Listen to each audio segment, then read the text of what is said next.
Hi, it's At Home with AJ. I'm glad that you could welcome the Kingsville Public Library in your home today and that you could join me in mine. Today we're going to do a fun craft. I've got this neat little flower holder, envelope holder. I'm actually going to plant some herbs in this as well later today. And I'm going to show you how to make this. It's very versatile and really, really inexpensive. So let's get started. What you will need for this project is some aluminum disposable cookie sheets, and I got these at the Dollar Tree. 2 of them for $1. Yay! That's really inexpensive. And the cool part about that is because there's 2 of them, you will actually be able to make 2 of these. Your pattern, which you will find below in the comments along with the supply list, or you can make your own. It's pretty simple. You will need a marker or 2, 1 to trace and 1 to score, which I'll show you how to do that. A pair of scissors. You can use a pair of kitchen scissors or just a good sharp pair of scissors. Obviously, I'm not going to use my fabric scissors, but I've got a pair of scissors there. Possibly a pair of gloves if you feel like you need them. The aluminum can be a little sharp, so you may want to slip on a pair of gloves while you cut it. And you'll need a glue gun, and then whatever you're going to decorate your little aluminum envelope with. So if you decide to paint it or put some other fun little stuff on it, whatever you want to do to make it yours and make it your own. So the first thing that you're going to do is hopefully print your pattern off of our comments, and also I will try and put some patterns out on our book cart. The weather's been kind of lately, so it's hard to get the book cart out there, but I will leave some patterns out on our book cart in front of the library if you would like to pick up a pattern, if you don't have access to a printer, so that you can trace your pattern. And that's exactly what we're going to do. We're going to take our pattern and we're going to put it on our aluminum sheet and simply trace around it. And so once you have them traced onto your cookie sheet, and I don't know with the glare if you can actually see that, but we just have them traced on there. And my husband often refers to this as the French fry container. So yes, you have 2 pieces of your French fry container. So the next thing you're going to want to do is cut it out. Now, if you're going to make some fun little stuff to go on the front, like this little flower is also made out of the cookie sheet, you're going to want to be mindful and try and save as much aluminum up here as you can. So when you, I guess I should have said that when you trace. When you trace, you'll want to make sure that you trace, being conservative of your material. And then the same when you cut. Don't cut from the top, cut from the bottom. Again, be very careful because the aluminum is kind of sharp. And we're just going to follow that pattern right around, and you'd be surprised it cuts very, very easily. I initially thought that I might need my kitchen scissors or a heavier pair of scissors, but my cheapy little junky scissors work just fine. The scissors that I allow my family to have access to so that they don't use my fabric scissors. And again, you're just going to want to cut nice and slow right around the image that you traced out. And I'm actually going to cheat. I'm going to go ahead and cut across the top of that other one too so that I don't bend my foil. You want to be very careful to not bend it too much, otherwise it won't initially hold its shape very well. Once you get it glued together, it'll be a little stronger, but until you get it glued together, it's kind of a little fragile.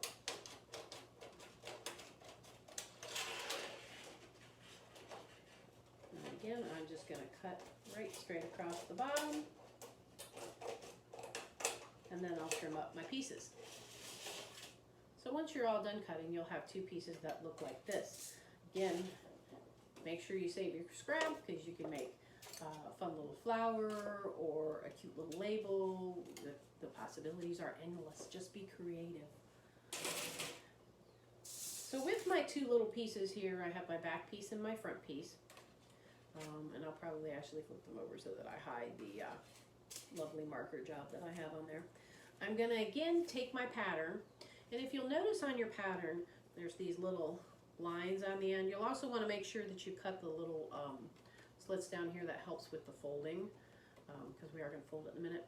So these are our score lines. So you're going to take the piece of pattern that matches what you've done here, okay? And you're going to take a marker or a pen or anything with a hard rounded tip, and I'm just going to trace right over top of my pattern on both sides. I'm just going to follow that line right down.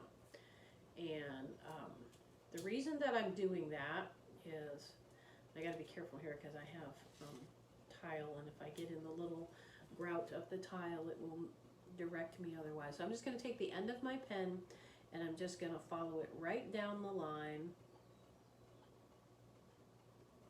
I'm going to press really, really hard. I'm going to do it a second time. And I'm going to do the other one the same way. I'm just going to follow that line, pressing really, really hard. Because what's going to happen here is this is going to then make an indentation, and I'm not sure how well you can see this on the video, but it will make a score line on here. You have this nice indentation, okay? And once you cut your little flaps, and again, in order for me to line up my flaps, make sure that I get my cut kind of right, I'm gonna go right in there with my scissors and hopefully be skillful enough to not cut my pattern. So now I have this lovely little, there we go. It's just easier to cut it after you've scored it than before, because then you don't run into that little bump.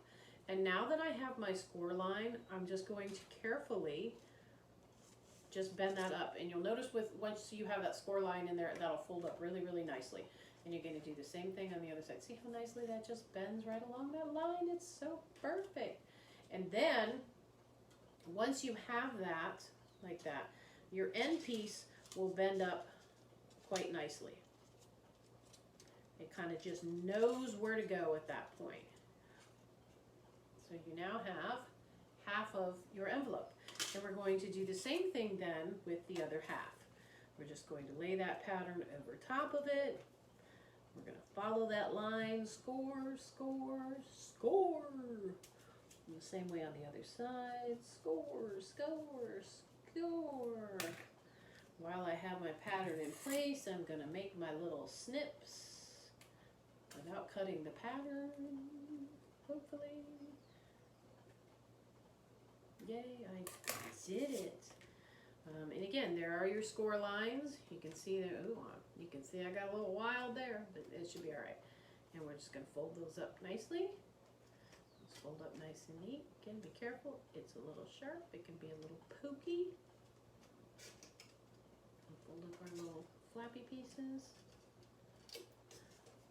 And give it a bend. And now, all right, that one's getting a little difficult. Get it a little bit. Now you will be able to fit your two pieces together. And you'll want to make sure that your front piece, when you go to do the flaps, fit over, I don't know which is the best way to show. You want to put them, there we go, put them together like that so that your crease is to the back, so that you won't be able to see that. And you'll kind of just fit them together very nicely. And once they are fit together very nicely, and this little guy down here doesn't want to cooperate, and I'll have to fool with him a little bit here in a second. But once you get them fitted together the way that you want them, you can go ahead and take your hot glue gun, and you're just going to put your glue down the side seams and the bottom seam and glue your envelope together. Remember, this is aluminum. It's a type of metal, which means when you put hot glue on there, it's going to heat up, it's going to get hot, so be very careful not to burn yourself. You can also do this with super glue. I don't use super glue because they tend to glue my fingers to stuff. So we're just going to hot glue down our edges to seal up our envelope. One of the other things a marker will come in really handy for is after you apply your hot glue and you want to press these two together, it's going to be hot and you're not going to be able to reach inside there. You take your marker and put this on a hard surface. Cover your surface. Otherwise, if you have a husband like mine, you'll be happy that you've got hot glue on the countertop. But you're just going to press it down, reach down inside there and just press it right along there. I don't know if you can see what I'm doing, but you just kind of reach inside of there and press down along that seam. That keeps you from burning your fingers and also gets a nice tight seal on the glue. And the same thing when you glue the end, you can just press down with your marker, run it right across there, and then you're not burning your fingers. So I have hot glued mine together. We have this nice envelope that we're now ready to paint. And once we paint it, while our paint is drying, we can make our fun little metal flower. So to make your flower, you're simply going to use the flower pattern that was included with our other fun little pattern. You're going to take that scrap piece of aluminum that I told you to save, and you're just going to lay your flower down on the pan, just like we did our other pattern. We're just going to trace that flower very carefully. This one's a little tricky because it's got some funky little edges to it, and the tray's a little bumpy. So you want to just go really slowly and kind of follow that around. And then again, with our scissors, remember it's sharp, so just carefully follow your traced pattern and cut your flower out. So once you cut your flower, you can shape it however you want. It is helpful if you're going to bend the leaves of your flowers up to kind of take your scissors and just cut a little farther into the center than the actual pattern showed. That helps the leaf to bend. And one of the other ways you can get a little, what would you call that, like a swoop to your flower petal, is to go ahead and bend it in. And again, it's helpful to put that slice in there. But bend it in, and then I took my marker. You thought you were just going to trace with your marker today. So I just took my marker and I'm just bending that leaf or that petal back over top of that. And then if you do the same, I'm going to cut another slit so that I can get a little farther down, kind of cut at an angle, sort of pointed in. And we're going to bend that up and then over again. And so that your flower kind of has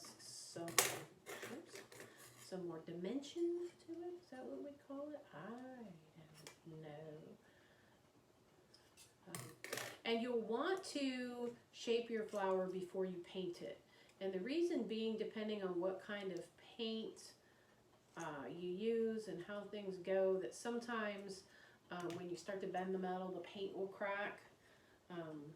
So it's just kind of easier to shape your flower and then paint it.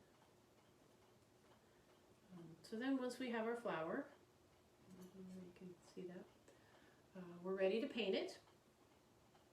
And then once everything's painted, you'll be ready to glue it together. And again, for your flower center, you can use whatever. Initially, I was going to put a little, like a little rhinestone in the middle of that. And I was rummaging through my craft junk, and I found this little thing here that kind of looks like a penny, and it says, enjoy life. So I thought that was kind of cute, and I was going to put it on there. Again, use it for whatever you want to put things inside of it. You could actually cut out more little metal flowers if you don't have any silk flowers. You can make yourself some more metal flowers and put some metal flowers in there. Be creative. Make it your own. But again, once you get everything painted, you'll glue it together, and you'll have this fabulously fun little envelope. Again, the aluminum is very thin, so you can actually use a hole punch to punch a hole if you're going to hang it, or a couple on the sides, or you could actually glue this to something. With my little experimental herb project that I'm going to try, I think I'm actually going to glue these onto a palette that I have some other little decorations and stuff on. I think I may glue or nail these onto a palette and see how that goes. Not a whole lot invested in it, so who cares if it doesn't turn out right? I'll only be a little sad, right? So my paint is dried, and obviously I picked a little different color than the original one just to give you an idea of what it might look like differently, and I put a little personal touch of my own on there, Coca-Cola. And you can do whatever you like to make it your own, whether you're gonna Plant some herbs in it outside, or use it as a decoration, or maybe use it as a little goodie basket and send it to a friend who's been cooped up in the house for far too long and needs to put a smile on their face, right? The possibilities are only as endless as your imagination. Thank you for welcoming the Kingsville Public Library into your home today and for joining me in mine. If you enjoyed this video, please like, comment, and share so that your friends can become our friends. If you try this project, please post a picture in the comments. We'd love to see what you did. You can always email us reference@kingsvillelibrary.org. Stay safe, stay well, practice that good social distancing, and we'll see you real soon.